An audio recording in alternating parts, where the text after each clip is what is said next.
नमस्कार, मैं Shashi Prabha Saraswat, associate professor Hindi, Shri Kalyan राजकीय कन्या महाविद्यालय सीकर। प्रिय विद्यार्थियों, हमारे व्याख्यान माला का विषय है कवि सूरदास। सूरदास जी के पदों की रचना को हम पढ़ रहे थे। पूर्व वीडियो में भी कुछ व्याख्याएं हमने की है। उसी क्रम को आगे जारी रखते हुए निम्नलिखित पद की व्याख्या आज करेंगे। हमारे हरी हारिल की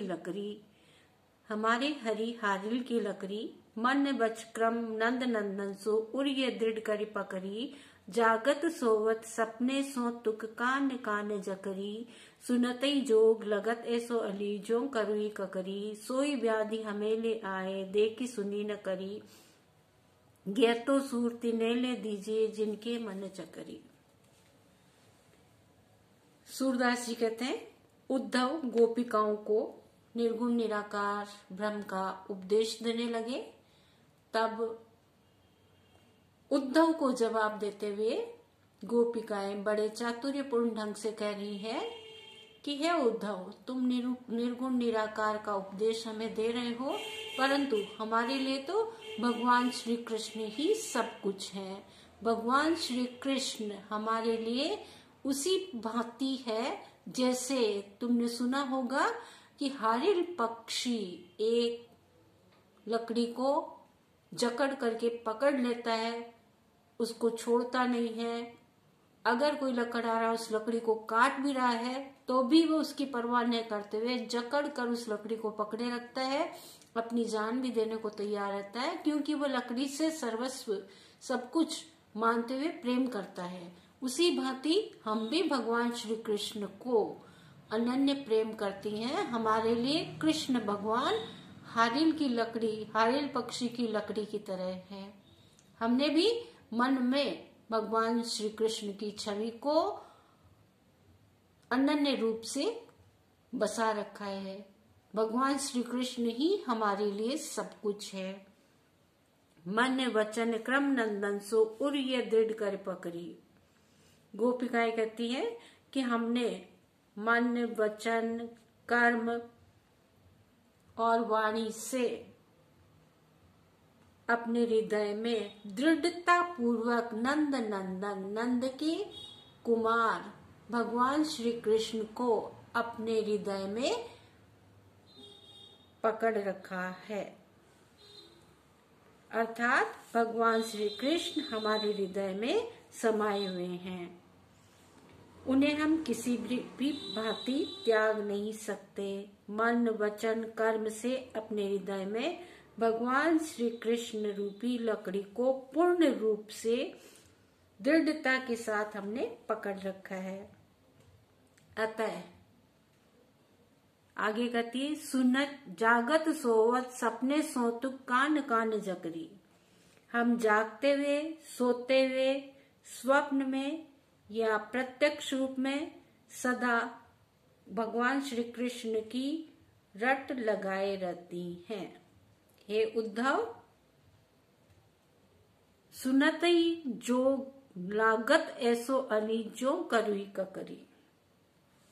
तुम्हारा योग उपदेश सुनते ही हमें कड़वी ककड़ी के समान लगता है कि तुम हमें निर्गुण निराकार ब्रह्म का उपदेश दे रहे हो। ये उपदेश हमें वैसे ही लगता है जैसे कोई कड़वी ककड़ी हो। उस भांति तुम्हारा उपदेश सुनकर हमें दुख हो रहा है। फिर आगे कहती है, सो व्याधि हमें ले आए देखी सुनी न करी, यह तो सुरती ने ले दीजिए जिनके मन चकरी।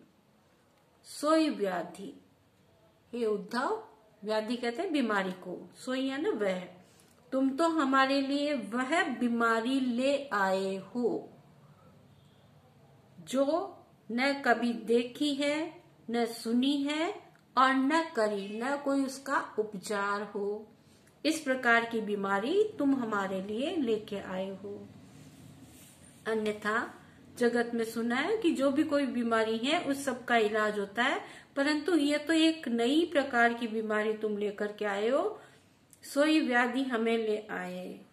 वह व्याधि, वह बीमारी हमारे लिए लाए हो जो न कभी देखी है, न सुनी है और न ही कोई उसका उपचार हो। जैसा कि बच्चों आजकल कोरोना चल रहा है, कोरोना का कोई भी अभी तक दवा औषधि नहीं है, तो सुरक्षा ही केवल उपचार है।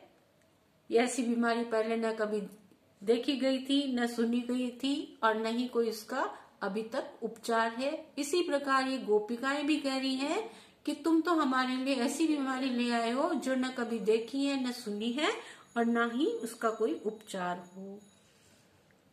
यस तो सूर तिन्हें ले दीजिए जिनके मन चकरी। सूरदास जी कहते हैं, गोपिकाएं उद्धव से कहने लगी कि हे उद्धव, ये निर्गुण निराकार ब्रह्म का उपदेश तो तुम उन्हें ले जाकर दीजिए जिन लोगों के मन चक्री की तरह इधर उधर डोलते रहते हैं।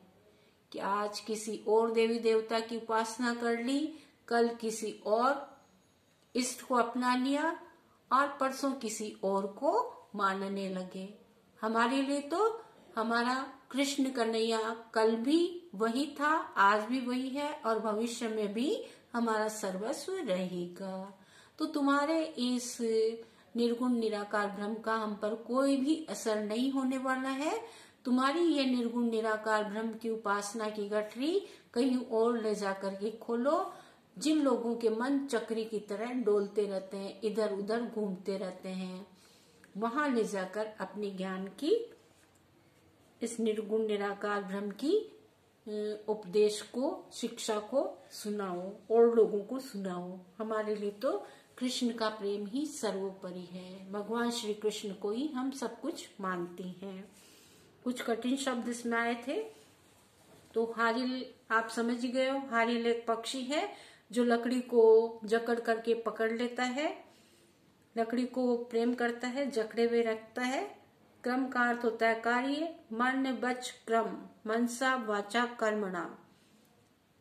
सो तुक का अर्थ होता है प्रत्यक्ष, जग का अर्थ लिया गया है रट, करु यानी कड़वी, करी, करी का अर्थ होता है भोगी गई, चक्री, चक्री के समान, चंचल।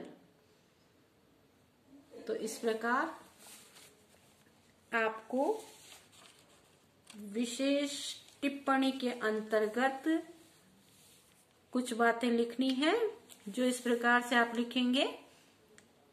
योग मार्ग का तिरस्कार प्रभावशाली ढंग से प्रस्तुत किया गया है इसमें, और इस पद में सूरदास जी का सूक्ष्म प्रकृति निरीक्षण स्पष्ट दिखाई देता है। रूपक, उपमा इत्यादि अलंकारों का सार्थक प्रयोग किया गया है। तो इस वीडियो को सुनने के लिए आप सबको बहुत बहुत धन्यवाद।